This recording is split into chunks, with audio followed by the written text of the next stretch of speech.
ಹಾಗೆ ಇದು ಪಟೇಲ್ರಿಗೆ ಈ ಕಲ್ಪನೆ ಯಾಕೆ ಬಂತು ಅನ್ನೋದು ನನಗೆ ತಿಳಿವಲ್ದು. ಗ್ರೂಪ್ ಮಾಡಿ ಇನ್ನು ಒಬ್ಬೊಬ್ಬರನ್ನೇ ವೇದಿಕೆ ಕರೆದಾರ.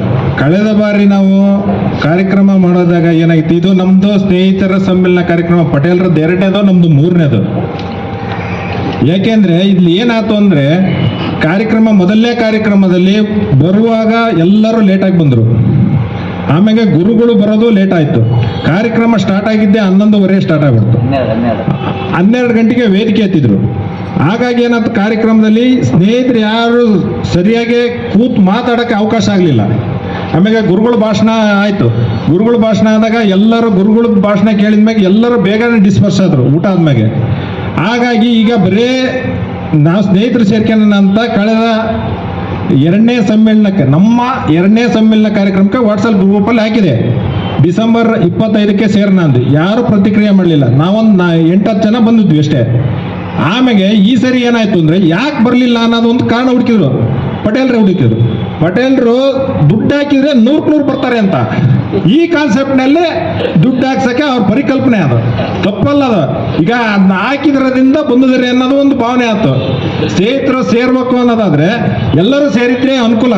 ಆ ಕರೆಗೆ ಹೋಗೊಟ್ಟು ಅವತ್ತೊಂದು ದಿವಸ ಟೈಮ್ ಸ್ಪೆಂಡ್ ಮಾಡ್ಬೋದು.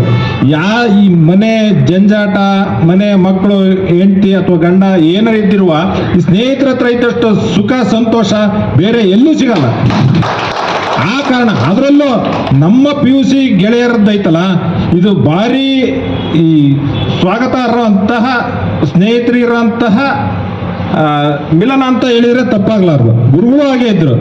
ಈ ಸರಿ ಗುರುಗಳನ್ನು ಕರೆದ್ರೆ ನಾವು ಯಾರು ಮಾತಾಡೋಕ್ಕಾಗಲ್ಲ ಅನ್ನೋ ಉದ್ದೇಶದಿಂದ ಪಟೇಲ್ರು ಎಲ್ಲರೂ ವೇದಿಕೆ ಹತ್ಬೇಕು ಅಂತ ಕಾನ್ಸೆಪ್ಟ್ ಇಟ್ಕೊಂಡು ಈ ವೇದಿಕೆ ಕಾರ್ಯಕ್ರಮ ಮಾಡ್ತಾ ಇದ್ದಾರೆ. ಅದಕ್ಕೆ ಸ್ವಾಗತ. ದಯವಿಟ್ಟು ಹಂಗೆ ಮಾಡೋದಕ್ಕಿಂತ ಇಲ್ಲಿ ಒಬ್ಬೊಬ್ಬರನ್ನೇ ಕರೆದು ಅವರವರ ಅಭಿಪ್ರಾಯಗಳನ್ನು ತಿಳಿಸಿದ್ರೆ ಚೆನ್ನಾಗಿರುತ್ತೆ ಅನ್ನೋದು ನನ್ನ ವೈಯಕ್ತಿಕ ಅನುಭವನೆ. ಪಟೇಲ್ರ ಭಾವನೆ ಧಕ್ಕೆ ಬರಬಾರ್ದು ಅನ್ನೋದಕ್ಕೆ ಮಂಜಣ್ಣಗೂ ಸನ್ಮಾನ ಮಾಡಿದ್ವಿ.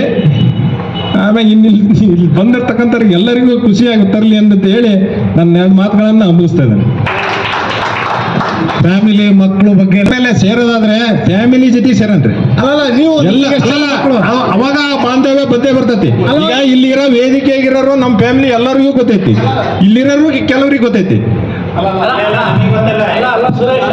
ಅಲ್ಲ ಕಾನ್ಸೆಪ್ಟ್ ಹೆಂಗ್ ಗೊತ್ತಾ, ಇಲ್ಲಿ ಮಕ್ಕಳು ಹೆಂಡತಿ ಎಲ್ಲ ಪರಿಚಯ ಮಾಡ್ಕೋಬೇಕು. ಮಕ್ಕಳು ಹೆಂಡತಿ ಪರಿಚಯ ಆಗಕ್ಕಂದ್ರೆ ಕಳೆದ 1ರಲ್ಲೇ ನನ್ನ ಮಗ ಪರಿಚಯ ಆಗಿದ್ದ. ಆದ್ರೆ 2ನೇ ಕಾರ್ಯಕ್ರಮದಲ್ಲಿಯೂ ಯಾರಿಗೂ ಅವಕಾಶ ಆಗಲಿಲ್ಲ. ಈಗ ನೆಕ್ಸ್ಟ್ ಸೇರೋದಾದ್ರೆ ಹೆಂಡತಿ ಮಕ್ಕಳಿದ್ರೆ ಜೊತೆಗಿದ್ದು ತೋರಿಸಿದ್ರೆ ಅರ್ಥ ಆಗತ್ತೆ. ನನಗೆ ಒಂದು ಹೆಂಡತಿ ಅದಾರೆ, ಒಂದು ಮಗ, 2 ಮಕ್ಕಳದಾರೆ. ಒಬ್ಬ ಇಂಜಿನಿಯರಿಂಗ್ ಮಾಡ್ತಾನೆ, ಒಬ್ಬ 9th ಮಾಡ್ತಾನೆ. ಅಲ್ಲಪ್ಪ ನಾವೇನ್ ಬೀಗರಾಗಬೇಕು ಅಂತ ಮಾಡಿದೀವ? ಹೇಳ್ರಿ ಹೇಳಿದ್ದು ಹಂಗಿದ್ದು ಹೇಳಿದ್ರೆ ತೋರಿಸಿದ್ರೆ ಗೊತ್ತಾಗತ್ತೆ. ನೆಕ್ಸ್ಟ್ ಕಾರ್ಯಕ್ರಮನ ಫ್ಯಾಮಿಲಿ ಜೊತೆ ಮಾಡನ್ರಿ, ದೊಡ್ಡ ರೆಸಾರ್ಟ್ ಆಗ್ಲಿ ಮಾಡನ್ರಿ. ಎಲ್ಲರೂ ಅಭಿಪ್ರಾಯ ನಿಮ್ಮನ್ನ ಕಲೆ ಹಾಕೋಣ. ಗ್ರೂಪಲ್ಲಿ ಎಷ್ಟು ಜನ ಆಗುತ್ತೋ ಅಷ್ಟು ಜನ ಬರೋಣ. ಅವಾಗ ಗೊತ್ತಾಗದಾಗ ಅದ್ರ ರಿಲೇಶನ್ಶಿಪ್ ಬೆಳೀತದೆ ಅನ್ನೋದು ನಮ್ಮ ಭಾವನೆ. ಸರಿಯಾ ಪಟೇಲ್ರೆ? ಇನ್ನು ಏನಾದ್ರು ಮಾತಾಡ್ಬೇಕು ಅಂದ್ರೆ ಹೇಳ್ತೀನಿ.